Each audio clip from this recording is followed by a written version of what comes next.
want to say Shabbat Shalom to everyone.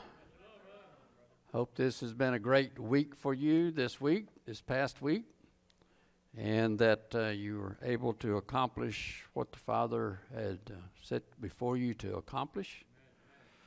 It doesn't really matter how much we accomplish, but what we accomplish for Him, right? So what a beautiful day to be in the house of Yahweh. I just want to welcome everyone that's here and also those that are on Facebook. I hope that you receive a blessing by being here and partaking of the worship here today as we continue on in our Torah portions. We're in Leviticus, the most exciting book of the Bible, right?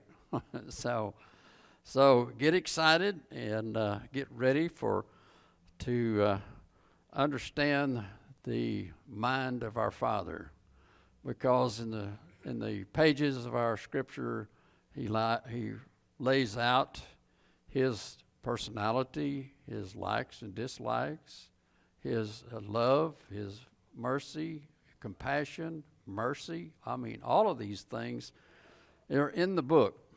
So we don't have to worry about that we're going to have to go someplace and find it.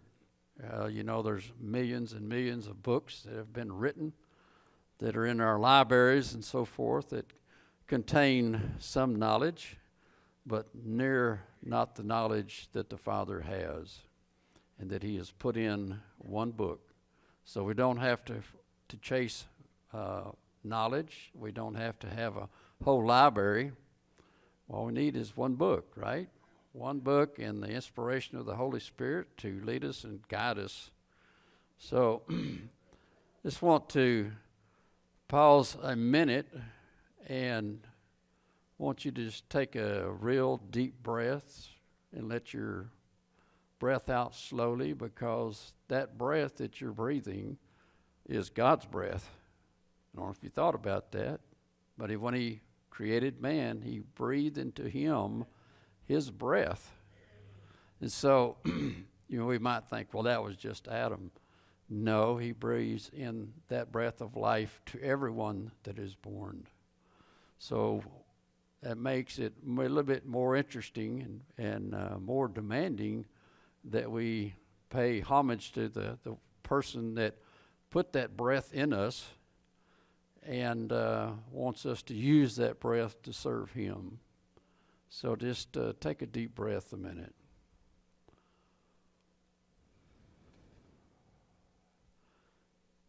Say amen. Amen. Just know that the Father loves us deeply.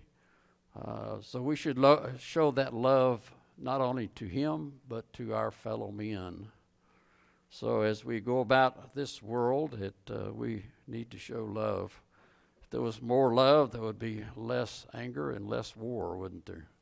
Just think to be able to live in a world that was at peace with each other and was at peace with the Father. So, all right, this week's Torah portion is in Leviticus 9, all the way through Leviticus 11:47.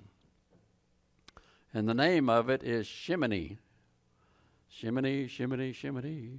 That song, you've probably heard that song. But, and I didn't do a very good job of it, but Shemini in Hebrew means 8, the number 8. And so we're going to look at it today, and I think that we'll see some things maybe that we had not maybe seen before.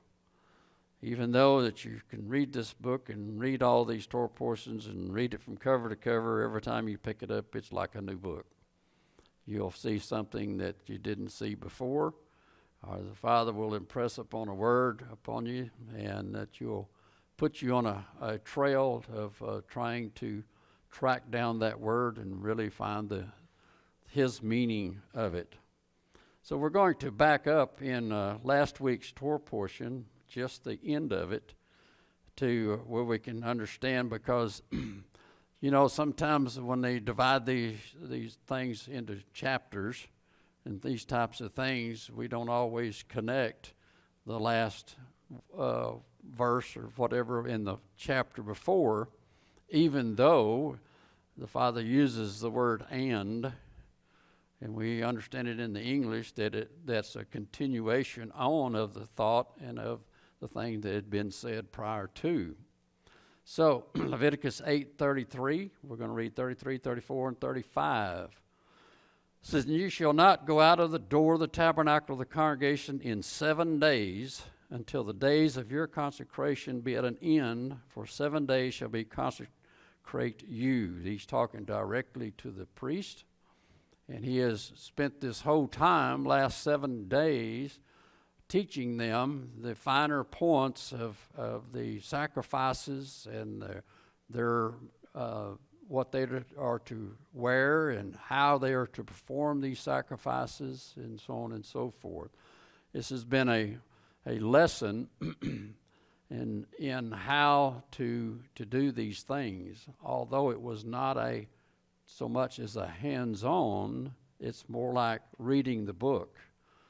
So now it's come to the time where that we're going to take that learning that you have learned for 7 days and put it into practice and see if you can really do it.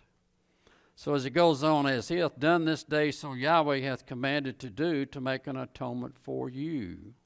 Okay? "Therefore shall you abide at the door of the tabernacle of the congregation day and night 7 days. And keep the charge of Yahweh, that you die not, for so I am commanded." So this is some pretty serious stuff, because he's telling them basically, you remember what I taught you for the last 7 days? You better take notes and put it down in your mind, because otherwise you could die. So that makes it pretty serious if it's a life and death message that he's given to the priest. And so we might want to consider looking at this a little bit stronger, because it could possibly be life and death to us, as we are his priests today. Okay, we're going to go forward in hello. All right, we're going to go forward. We are working with a shorthand crew today, but we're going to get through it. So we're going to look at this word Shemini. Okay, we're going to look at it in the Hebrew. It's in the Strong's 8066. It's pronounced Shemini. Okay, it's also from 8083. It means 8, the number 8. But it's also connected through the idea of plumpness or fatness or bigger. And you might say, "Oh, what's that got to do with the number 8?" Okay, so it's a fat number. Is that what it is? But we're going to take a look. It says it's a cardinal number. Cardinal number is a number that is commonly used as just a number. Okay, when you use it in that sense. 8 as if a surplus above the perfect 7. So that's why they considered it a plumpness. 7 means complete, right? When we look at numbers in the scriptures, and we know that numbers have a biblical meaning to them that's been assigned to them. And it's interesting in the Hebrew language that the letters of the alphabet are also the numbers that we use. Instead of like English, we have a set of numbers that mean nothing. We have a set of words that mean those words. But this is the word and the number are the same, and they have basically influence of each other of what they mean. The meaning of them is. So, in this instance, the letter Chet is the number 8, okay? So if you look at that letter, you will see that it means to protect, to enclose, separation, fence, heart, open. These are the meanings of the word Chet, or of the letter, Chet, I should say, the letter itself. But when you into the number, it means new beginnings. Okay. So you begin to understand why that we're fixing to open this chapter with the number 8, because it is a new beginning for the priest. They had spent 7 days trying to figure out and memorizing and putting it into their routine in their daily life for 7 days, what they were to perform, when and how that they were to perform it. So now he says, we're going to take this and we're going to put it in the field.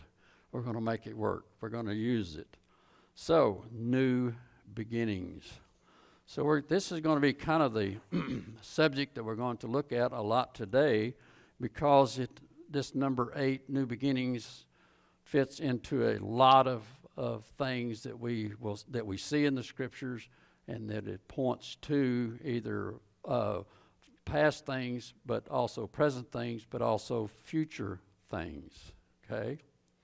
So we're going to move on to Leviticus 9, verse 1, and we're going to start reading there. And it came to pass on the 8th day that Moses called Aaron and his sons and the elders of Israel on Shemini. On Shemini he called Moses and Aaron and his sons and the elders of Israel. And he said unto Aaron, Take thee a young calf for a sin offering, and a ram for a burnt offering, without blemish, and offer them unto Yahweh. And unto the children of Israel thou shalt speak, saying, Take you a kid of the goats for a sin offering, and a calf and a lamb, both of the first year, without blemish, for a burnt offering. Also a bullock and a ram for a peace offering, to sacrifice before Yahweh, and a meal offering mingled with oil, for today Yahweh will appear unto you. This is the other part of this Torah portion that is so important and so personal, not only to the priest, but the full congregation of Israel, us. We all yearn for him to appear, but are we really ready for his appearance? But he says, bring these offerings first to prepare not only you, but to go through the set protocols to appear before me, that I will appear in your presence. And they brought that which Moses commanded before the tabernacle of the congregation, and all the congregation drew near and stood before Yahweh. You remember,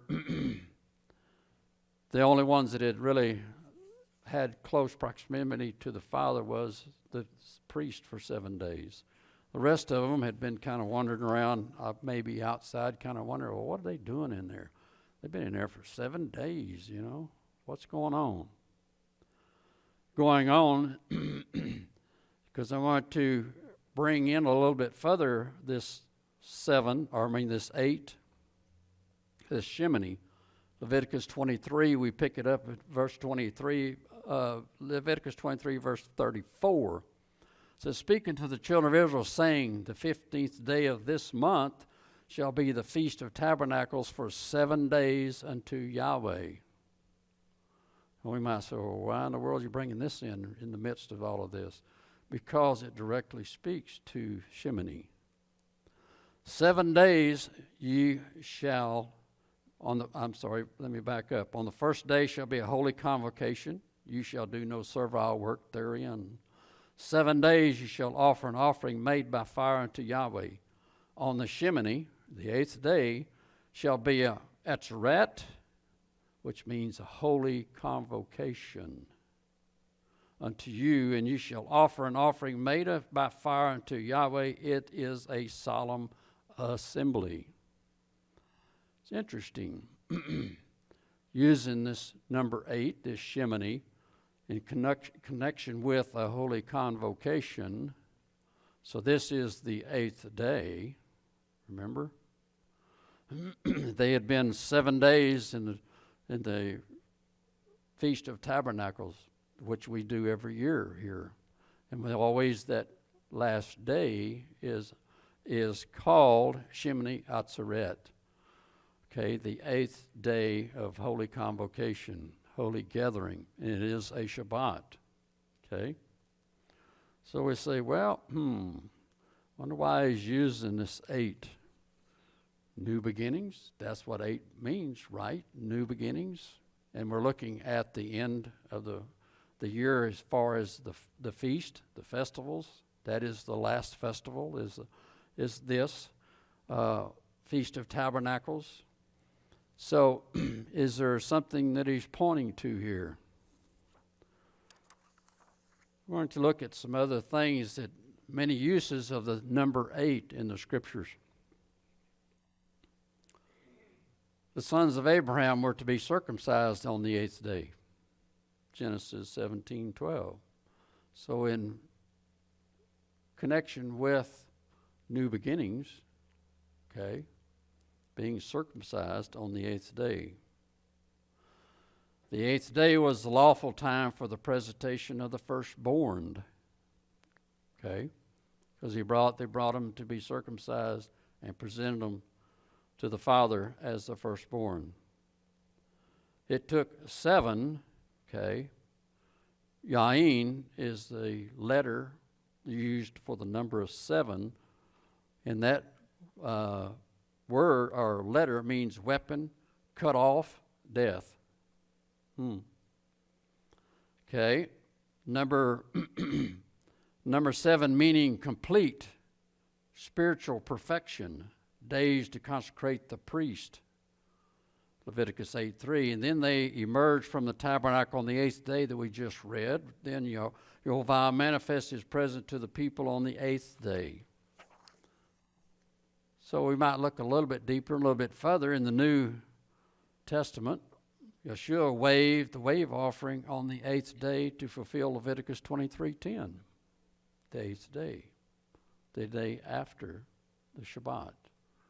Okay.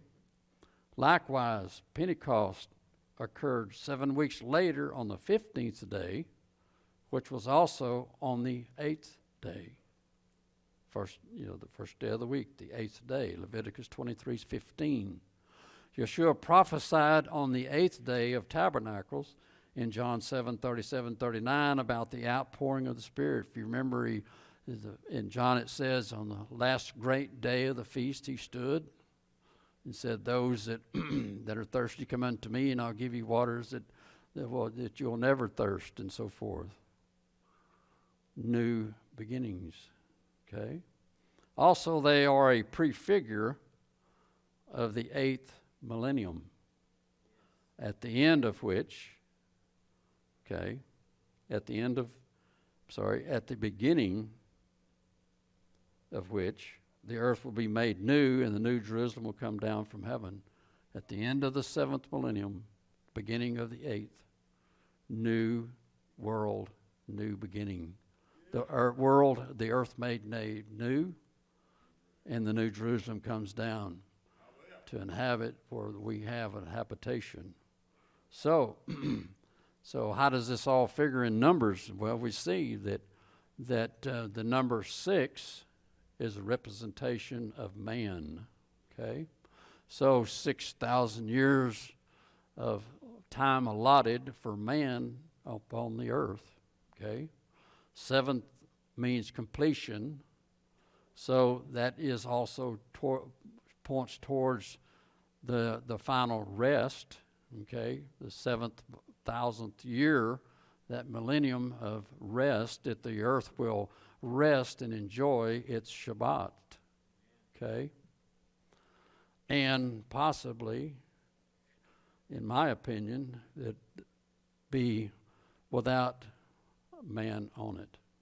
Okay, so then at the end of that, we see in Revelation where it shows that the wicked dead are resurrected, and they go up to try to take the new Jerusalem that has come down, the beginning of the 8,000th year. New beginning, new world, new earth, and new everything. So all of these numbers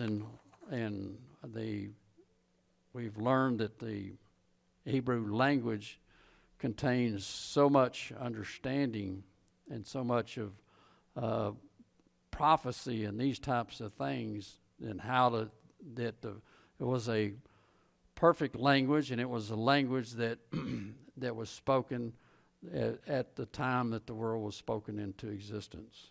Okay. So coming back now to Leviticus 9:6, and Moses said, "This is the thing which Yahweh commanded that you should do, and the splendor of Yahweh shall appear unto you." Okay. And Moses said unto Aaron, "Go unto the altar and offer thy sin offering and thy burnt offering, and to make an atonement for thyself and for the people, and offer the offering of the people to make an atonement for them as Yahweh commanded." See how he's taken all of these sacrifices and kind of put them together. You make every one of them. So he said, "I've taught you how to do them, so now you're going to do them. You're going to do them here all on the same day." Aaron therefore went into the altar and slew the calf of the sin offering, which was for himself. And the sons of Aaron brought the blood unto him, and he dipped his finger in the blood, and he put it upon the horns of the altar, and he poured out the blood at the bottom of the altar. Okay?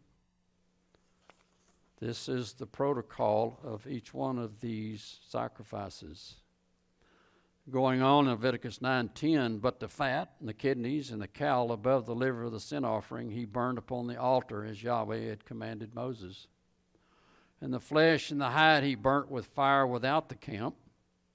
And he slew the burnt offering, and Aaron's sons presented unto him the blood, which he sprinkled round about upon the altar.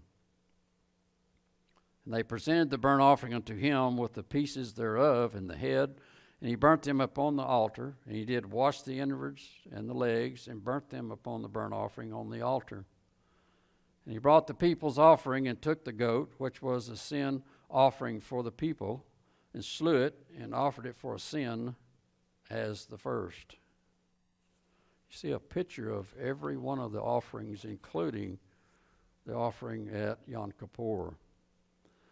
Going on to 17, "And he brought the meal offering, and he took a handful thereof, and he burnt it upon the altar beside the burnt sacrifice of the morning. He slew also the bullock and the ram for a sacrifice of peace offering, which was for the people. And Aaron's sons presented unto him the blood which he sprinkled upon the altar round about. And the fat of the bullock and of the ram, the rump, and that which covers the inwards, and the kidneys, and the caul above the liver. And they put the fat upon the breast, and he burnt the fat upon the altar. And the breast and the right shoulder Aaron weighed for a wave offering before Yahweh, as Moses commanded."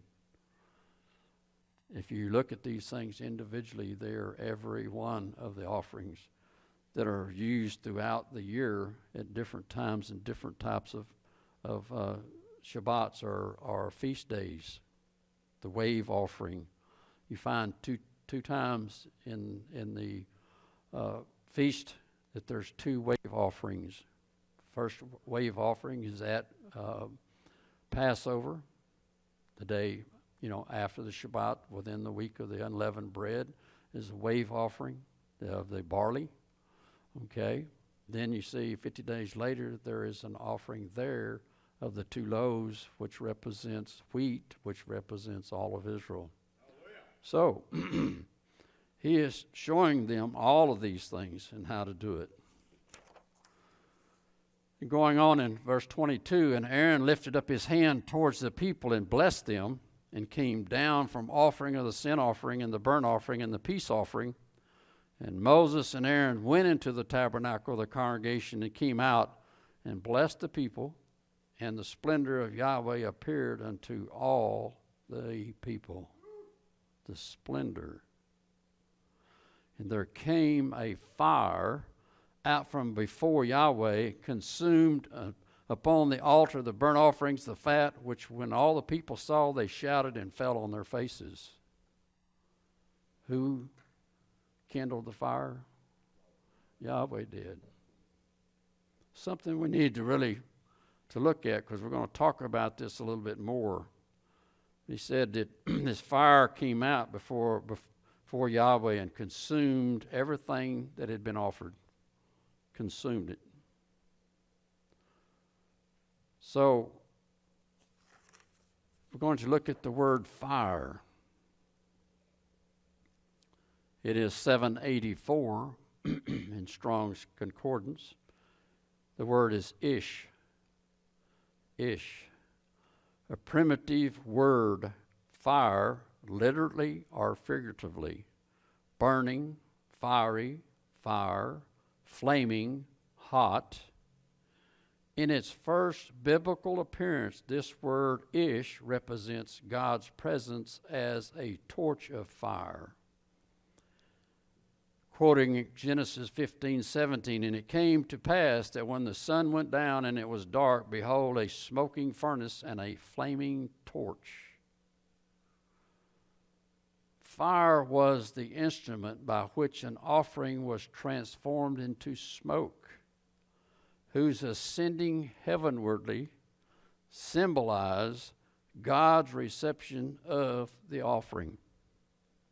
Leviticus 9:24. Did you catch that? Fire was the instrument by which an offering was transformed into smoke, whose ascending heavenward symbolized God's reception of the offering.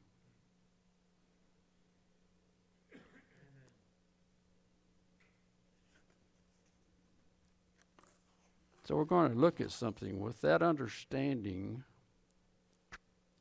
We're going to look at Genesis 4:3.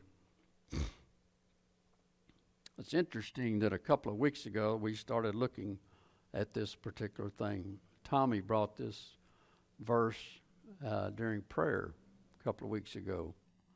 And it was interesting. It began to resonate. And so when I was studying and reading Shemini, this Torah portion, it come to my mind.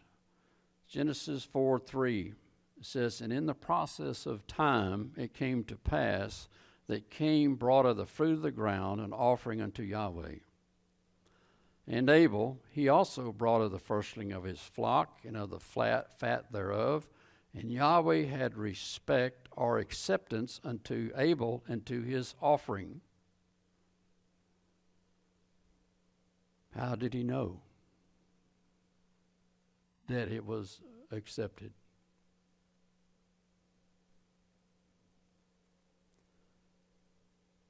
Because it goes on, it says, but unto Cain and to his offering he had no respect. How did they know that their offering was either respected or accepted or not?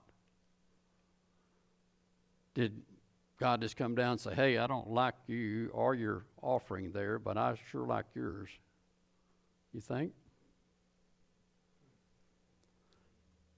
Thinking about what we just read about fire, that it was the outward evidence of his acceptance of your offering. Possibly Abel's offering consumed by fire, and that Cain's was not.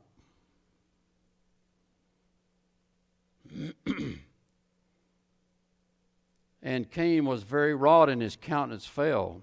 And Yahweh said unto Cain, why art thou wroth, and why is thy countenance fallen? If thou doest well, shall thou not be accepted, and if thou doest not well, sin lieth at the door. And unto thee shall be his desire, and thou shalt rule over him. So we see that this offering was not just a thank offering. This offering had to do with sin, and it had to do with blood, the offering of blood. That's the only difference between the two offerings, because Abel also offered the same thing that Cain did. He just added the lamb. Because you read it right there. It says, and Abel, he also brought the firstlings. So also means that there's more than one thing here being brought as an offering unto the Father. So something that we're going to maybe explore maybe as we go on a little bit more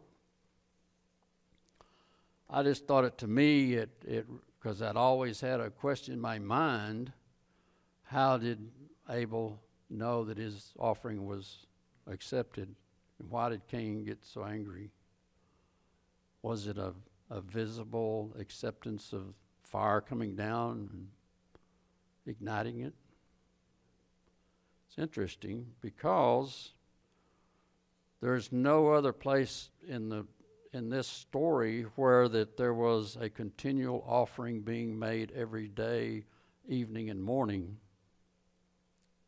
Could have been, but it didn't really say. It just says in the process of time they brought their offering. So as we move on, we're going to look in Exodus 3. It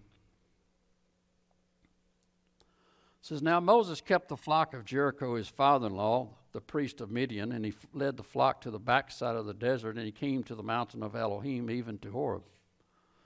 And the angel of Yahweh appeared unto him in a flame of fire out of the midst of a bush. And he looked, and behold, the bush burned with fire, and the bush was not consumed." So we begin to see this pattern of fire representing the presence of Jehovah himself. And that he was a flame of fire. So in other words, when there was a time for an offering to be accepted, maybe not every time, but one of the things that we find in later as they really go from here on is that they were commanded to offer morning and evening, and that this fire was never to be allowed to go out. In other words, this fire originally, and I think we could trace it probably to this Torah portion, this fire originally was started by Jehovah himself, because that's what we just read, right? He said he sent fire among them, and it consumed the sacrifice. And he told them not to let that fire go out. Okay? So it was not something that man had started. He just prepared and laid it out there, and the Father started that fire. And he says, keep this going. So even in their travels for 40 years through the desert, they were instructed to take that fire with them, to keep the fire going, to keep his presence, yes. We read in Deuteronomy 4:23, it says, "Take heed unto yourselves, lest you forget the covenant of Yahweh your Elohim, which he made with you, and make you a graven image, or the likeness of anything which Yahweh thy Elohim hath forbidden you. For Yahweh thy Elohim is a consuming fire, even a jealous El."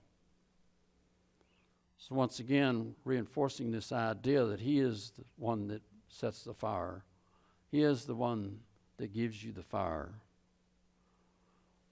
And he says, if you take other images and other gods, he will consume you with his fire.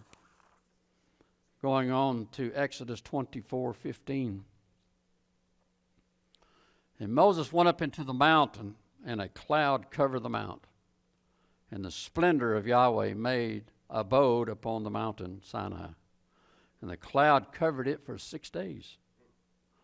And the seventh day he called unto Moses out of the midst of the cloud. And he called, and if you remember, he called him and he said, come up. I want to give you, God, my law, my Torah. And the sight of the splendor of Yahweh was like a devouring fire on top of the mount in the eyes of all the children of Israel. Because that was one of the things he told them. He says, don't let people come up here, because this fire will devour them. Yet, Moses was able to, and later on, even all of the elders was up on top of the mountain. We're going to read in Judges 6:11. "And there came an angel of Yahweh and sat under an oak which was in Ophrah, that pertaineth unto Joash the Abiezrite, and his son Gideon, threshed wheat by the winepress to hide it from the Midianites. I know you're all probably familiar with this story, but if not, you ought to reread it because it's very interesting. This shows the power of Yah when it's even given to one person. And the angel of Yahweh appeared unto him and said unto him, Yahweh is with thee, thou mighty man of valor. Can you imagine? They're in basically somewhat captivity to a certain extent. I mean, they are having a cow down to the Midianites. Yeah, he said he had to hide it from them, that they were growing this wheat right here. And here's this angel says, you're a mighty man of valor. And Gideon said unto him, Oh, my master, if Yahweh be with us, why then is all of this befallen us? And where be all of his miracles which our fathers told us of? And where be all of his miracles which our fathers told us of, saying, Did not Yahweh bring us up out of Egypt? But now he hath forsaken us and delivered us into the hands of the Midianites. And Yahweh looked upon him and said, Go in this thy might, and thou shalt save Israel from the hand of the Midianites. Have not I sent thee?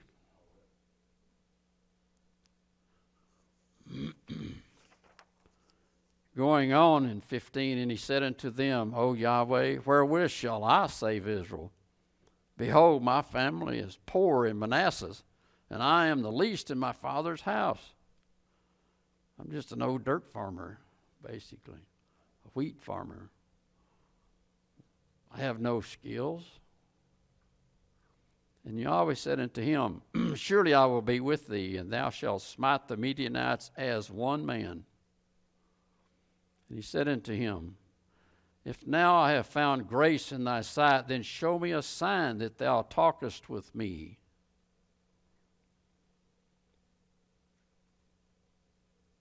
Show me a sign.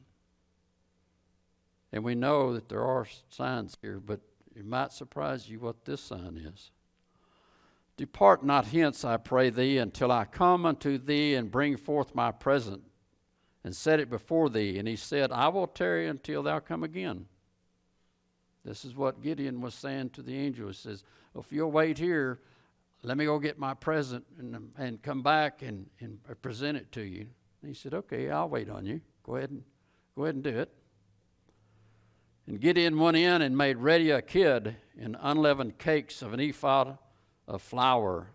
The flesh he put in a basket, and he put the broth in a pot, and he brought it out unto him under the oak and presented it to him. And the angel of Elohim said unto him, Take the flesh and the unleavened cakes and lay them upon this rock, and pour out the broth. And he did so. Then the angel of Yahweh put forth the end of the staff that was in his hand, and he touched the flesh and the unleavened cakes, and there rose up fire out of the rock. And consumed the flesh and the unleavened cakes. Then the angel of Yahweh departed out of his sight. He touched the rock, and the fire come out of the rock, consumed his offering. And when Gideon perceived that he was an angel of Yahweh, Gideon said, Alas, O sovereign Yahweh, for because I have seen an angel of Yahweh face to face. And Yahweh said unto him, Peace be unto you, fear not, thou shalt not die.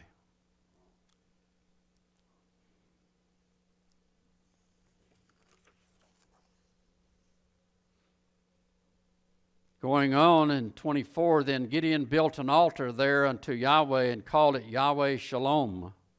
Unto this day is yet in Ophrah of the Abiezrites. And it came to pass the same night that Yahweh said unto him, Take thy father's young bullock even the second bullock of 7 years old, throw down the altar of Baal that your father hath, and cut down the grove that is by it. Once again, we see within families what is taking place. We see that Abraham, come out of a family that were idol makers.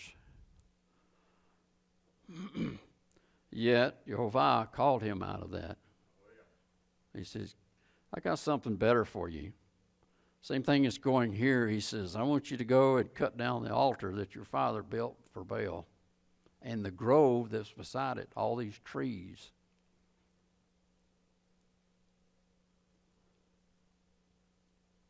If you read the whole story, it's pretty interesting. And it goes on, and he built an altar unto Yahweh the Elohim upon the top of this rock.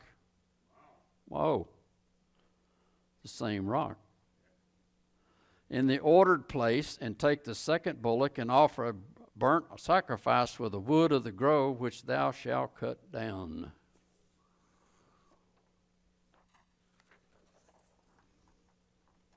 And Gideon was so scared of his father and all the people that he took 10 of his men and he went during the night and he destroyed the altar and he cut down the grove.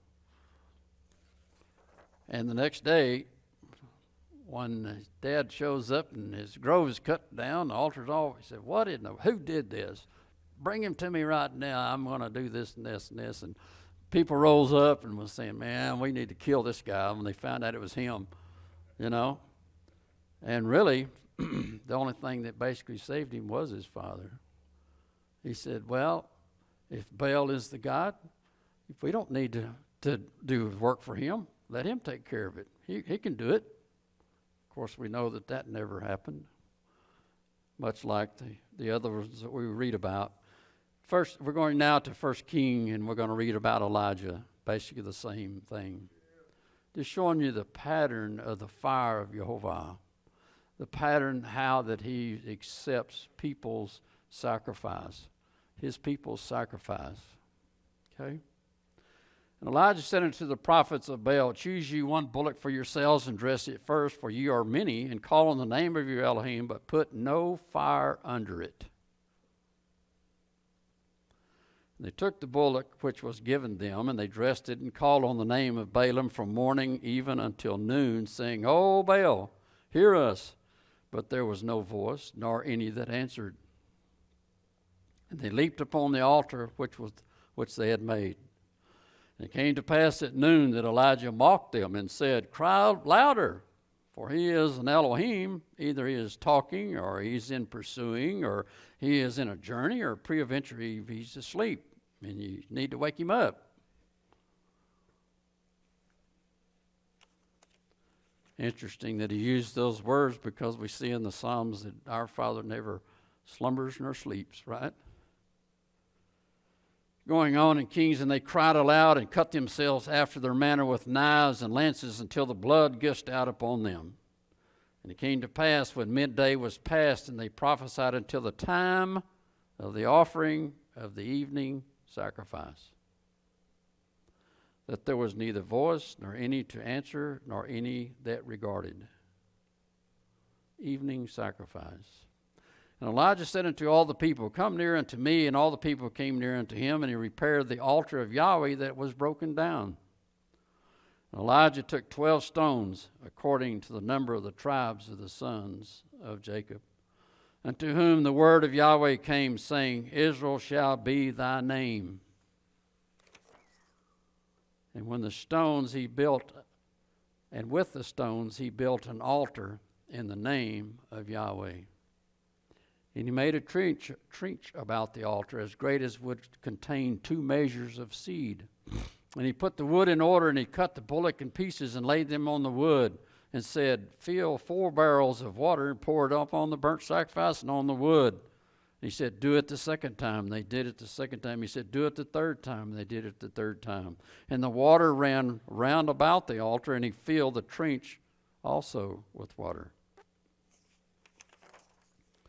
And it came to pass at the time of the offering of the evening sacrifice that Elijah the prophet came near and said, Yahweh Elohim of Abraham, Isaac, and of Israel, let it be known this day that thou art Elohim in Israel, and that I am thy servant, and that I have done all these things at thy word.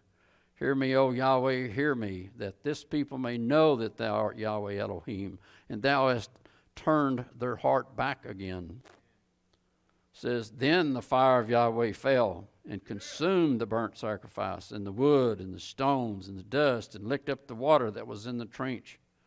And when all the people saw it, they fell on their faces, and they said, Yahweh, he is the Elohim. Yahweh is he, the Elohim.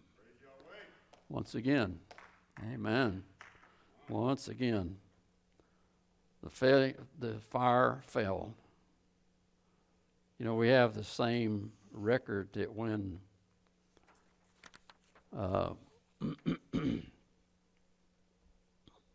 Solomon dedicated the temple, the fire fell upon that sacrifice, and the smoke filled all of the temple so much that they could not enter into it. So now we're going to move back to our Torah portion in Leviticus 10:1. So Nadab and Abihu, the sons of Aaron, took either of them his censer and put fire therein, and put incense thereon, and offered strange fire before Yahweh, which he commanded them not. And there went out fire from Yahweh and devoured them, and they died before Yahweh. Then Moses said unto Aaron, this is it that Yahweh spake, saying, I will be sanctified in them that come near me. And before all the people I will be glorified. And Aaron held his peace. And Moses called Misha and Eliphaz, the sons of Uzziah, the uncle of Aaron, and said unto them, come near and carry your brethren from before the sanctuary out of the camp. Well, what's the deal? They just spent 7 days learning how to do this. What was the problem? There's a lot of different comments and commentaries and things. I think there's one thing that we really miss. And I know that the story goes on and it talks about, it says, tell Aaron and his sons not to drink wine before they enter in. And so sometimes we get the idea, well, that was the problem. They got drunk and forgot how to do it. But there's an interesting thing here if you look. We might think, well, this is a play on words, or maybe they just didn't write it down, but and it says they took either of them his censer and put fire therein. And the Father called it strange fire. Remember where the fire come from, right?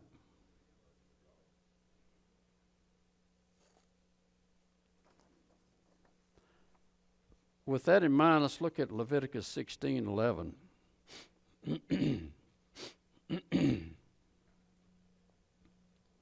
And Aaron shall bring the bullock of the sin offering which is for himself, and shall make an atonement for himself and for his house, and shall kill the bullock of the sin offering which is for himself. And he shall take a censer full of burning coals of fire from off the altar before Yahweh, and his hands full of sweet incense beaten small, and bring it within the veil. And he shall put the incense upon the fire before Yahweh, that the cloud of the incense may cover the mercy seat that is upon the testimony, that he die not. What is missing from Leviticus 10:1 that we see in Leviticus 16:11? Exactly. It says, he shall take a censer full of burning coals of fire from off of the altar, and then put the incense on. We don't see those words in Leviticus 10 here. He says, took them their censers and put fire therein. Did they put their own fire there? Because when you start reading all of the Torah portion where it talks about all of these, it always says that they always reiterate that they took the coals of fire off the altar. Something I think to think about, because we're going to go on and we're going to look at this just a little bit more, because I'm sure like me, you've probably questioned, what's the problem here? They were supposedly following protocol of what they'd been taught for 7 days. They was offering fire unto the Father with the incense and everything. So why did the Father get so angry that he defied them? Maybe that they took upon themselves their own fire to do this. Something that you might want to really look at. Because in reality, do we sometimes use our own fire on the altar? Yeah, to our own destruction. Are we living in an era where that we don't have nothing to do with God's laws, and that all of these old laws in Leviticus are done away with? They have no jurisdiction in our life. We can offer what we want to God. Talking to Tommy, we've discussing tithe and these types of things. As the world got to the place where that it's not really a tithe unto the Father, but it's paying some preacher that he can buy a new jet or something. Is that really the intent of the tithe? Yeah. That we get the idea of, if we give God enough money, well, he's going to take care of us and we can kind of go on with our life. Then are we offering strange fire?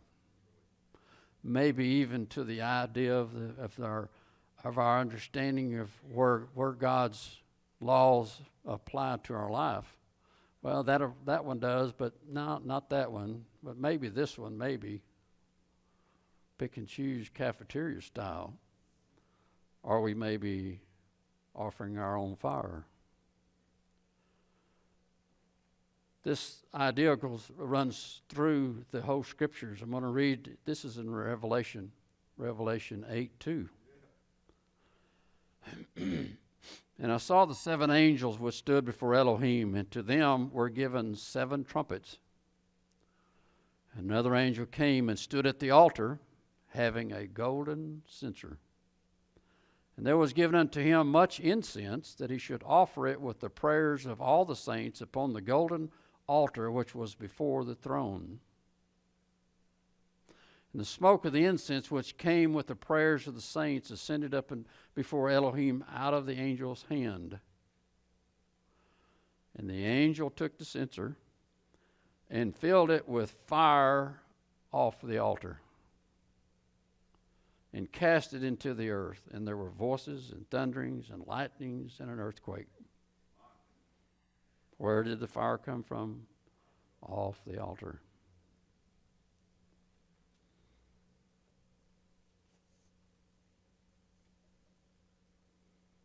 Because these are leading up to the plagues and so on and so forth here in Revelation. So he's taken the very things that will bring about judgments. Also, these offerings can be used for good. As we're going to read here in a moment, in Numbers 16:2.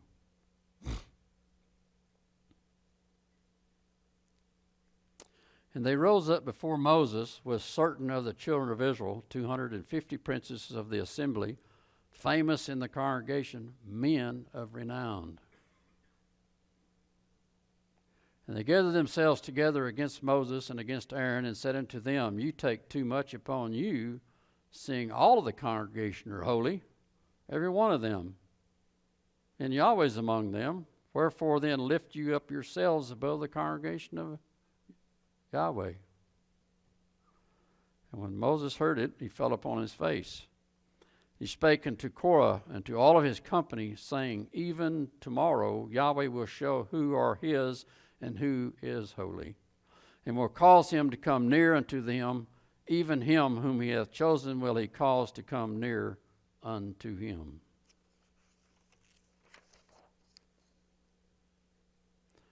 And going on in Numbers 16:6, this do, take your censers, Korah, and all of his company, and put fire therein, and put incense in them before Yahweh tomorrow, and he shall be that the man whom Yahweh doth choose, he shall be holy. You take too much upon you, you sons of Levi. Seemingeth but a small thing unto you that the Elohim of Israel has separated you from the congregation of Israel to bring you near to himself to do the service of the tabernacle of Yahweh and to stand before the congregation to minister unto them. This is a family squabble. This is a division within the family. Well, I'm just as good as you are, and I can do exactly what you're doing. But they weren't given that job, were they? Number 16:41, but on the morrow, all the congregation of the children of Israel, and we know the story, what happened, right? The earth departed and swallowed up them and their household. This is right after. Then it says, but on the morrow, all the congregation of the children of Israel murmured against Moses and against Aaron, saying, You have killed the people of Yahweh. And Moses and Aaron came before the tabernacle of the congregation, and Yahweh spake unto Moses, saying, Get you up from among this congregation, that I may consume them as in a moment. And they fell upon their faces. And Moses said unto Aaron, Take a censer, and put fire therein from off the altar, and put on incense, and go quickly unto the congregation, and make an atonement for them, for there is wrath gone out from Yahweh, the plague is begun. Once again, what was the difference? 250 Levites took their censer and put fire upon it. They didn't put the fire off the altar. Because he told Aaron to take your censer and put the fire thereon from off the altar.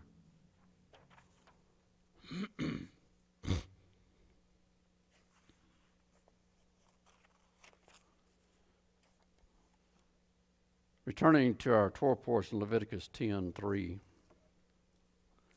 Then Moses said unto Aaron, This is it that Yahweh spake, saying, I will be sanctified in them that come nigh me, and before all the people I will be glorified.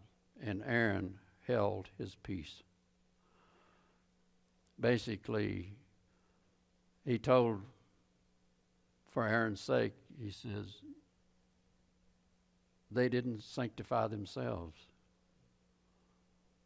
If they had, they wouldn't have been destroyed. So it's not me that's doing this. They have brought this upon themselves. And he says, and he told Aaron, he says, they knew, they've been taught, they knew better. So as a father, he had to accept, because he was angry. You can almost feel the feeling within. And here he had brought these sons this far and through all this and everything to be destroyed. He says, I will be sanctified in them that come nigh me. So I think that should be a lesson for ourselves. Make sure that he is sanctified in us because we want to come near him. Because if we're not sanctified, we get too near that fire, it's liable to catch your clothes on fire. And Moses said unto Aaron and to Eleazar and to Ithamar his son, Uncover not your heads, neither rend your clothes, lest you die, unless wrath come upon all the people, but let your brethren, the whole house of Israel, weep bitterly for the burning which Yahweh hath kindled. You know, we seem to jump on these things like we just read about, Moses. After he showed to the whole congregation of Israel, he says, these men are challenging God's leadership here. And God told them this is the test. They failed the test, and he says, and even Moses said, he says, if these men live to be an old age and die of natural causes, then I'm not what I say I am. God hasn't brought me in to be your leader and to be your prophet and so on and so forth. But if the Father opens the earth and swallows these people and all that pertains to them, know ye that the Most High God is in charge, and he's put me in charge. Yet, after that happened, they all said, well, you done killed all these people. Wow. Quick to blame somebody else. Doesn't that kind of ring true in our world today? It's always somebody else's fault. Somebody else caused this. Wasn't me. I was just an innocent bystander. Yep.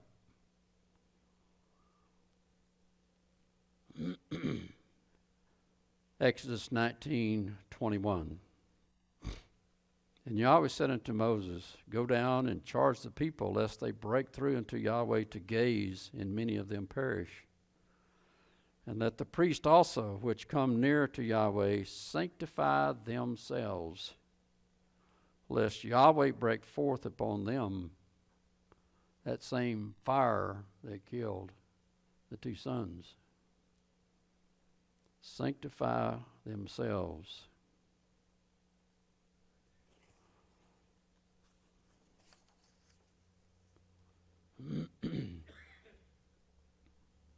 Isaiah 52:10-11. Yahweh hath made bare his holy arm in the eyes of all the nations, and all the ends of the earth shall see the salvation of our Elohim. Depart ye, go you out from thence, touch no unclean thing. Go you out of the midst of her, be you clean that bear the vessels of Yahweh. Is he not talking to us? Do we not bear the vessels of Yahweh? Are we not the temple? Our bodies, the temple? And we are bearing the vessels of Yahweh when we handle his Torah, when we speak unto other people. Touch no unclean thing. Ezekiel 28:24. I'm going to end here pretty quick. I think one more. It says Ezekiel 28:24. And there shall be no more a pricking briar unto the house of Israel, nor any grieving thorn of all that are round about them, that despise them, and they shall know that I am the sovereign Yahweh. Thus saith the sovereign Yahweh, when I shall have gathered the house of Israel from the people among whom they are scattered, and shall be sanctified in them, in the sight of all the heathen, then shall they dwell in their land that I have given to my servant Jacob. There's always an if, ands, or but, right? He says, I'm willing and I'm able and I want to do this. But they are scattered and shall be sanctified in them in the sight of the heathen. Then shall they dwell in their land that I have given to my servant.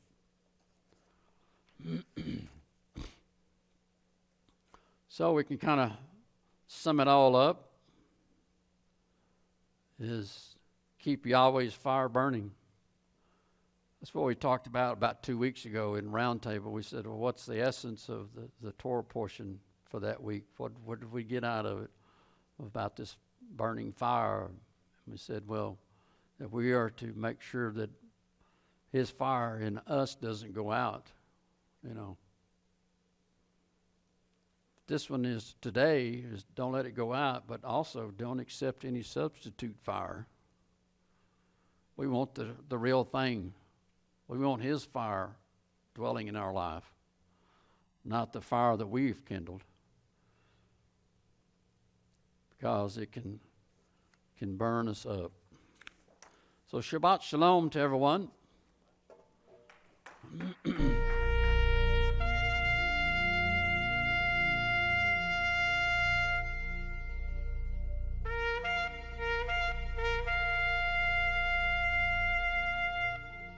Thank you for watching a teaching from Emet HaTorah. If you are ever in the Odessa area, we would love to welcome you to our Shabbat service, 11 a.m. every Sabbath. For more information or for more teachings, feel free to find us on the web, www.emethatorahodessa.com. Also, you can find us on Facebook. Thank you. God bless you and your family. Shalom.